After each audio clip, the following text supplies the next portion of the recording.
देख रहे हैं राजीव टाइम्स। आपके साथ मैं हूं आराधना नामदेव। विदिशा का एक भव्य विवाह समारोह, रंग बिरंगी रोशनी, सजे धजे मेहमान और संगीत की मधुर धुनें। हंसी खुशी के इस माहौल में कोई सोच भी नहीं सकता था कि कुछ ही पलों में सब कुछ थम जाएगा। शनिवार की रात थी, करीब 10 बज रहे थे।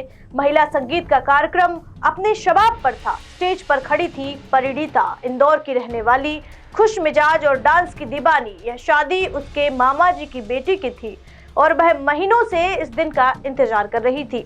उसने खास तैयारी की थी, नए कपड़े, खास गहने और सबसे अहम अपना डांस परफॉर्मेंस, सब कुछ।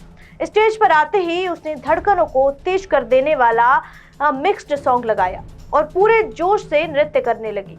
उसकी हर अदा में खुशी थी, हर लय में उत्साह। तभी गीत बदलता है, लहरा के बल खा के गाना बजने लगता है। वह ठुमका लगाती है, ताल से ताल मिलाती है, लेकिन अचानक उसके कदम रुक जाते हैं।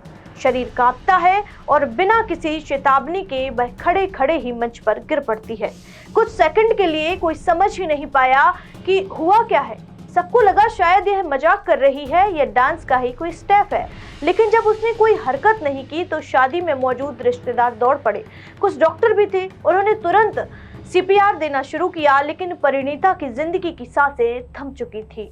आनन फानन में उसे अस्पताल ले जाया गया, मगर डॉक्टरों ने उसे मृत घोषित कर दिया। उस रात साधारण रीति से फेरे तो हुए, लेकिन हर किसी का चेहरा गमगीन था। रविवार के सभी कार्यक्रम निरस्त कर दिए गए। घर वालों ने फैसला लिया कि विदिशा में ही अंतिम संस्कार किया जाएगा, क्योंकि यहीं पर सारे रिश्तेदार थे। परिणीता का परिवार पहले ही एक गहरी त्रासदी झेल चुका था। उसके छोटे भाई की 12 साल की उम्र में साइकिल चलाते वक्त हार्ट अटैक से मौत हो गई थी। अब वही दर्द, वही शोक दोबारा उनके दरवाजे पर आ खड़ा हुआ था। शादी के बाद परिवार ने फैसला किया कि अब से उनके समारोहों में डीजे की तेज आवाज, धुआं और पटाखों का उपयोग नहीं किया जाएगा।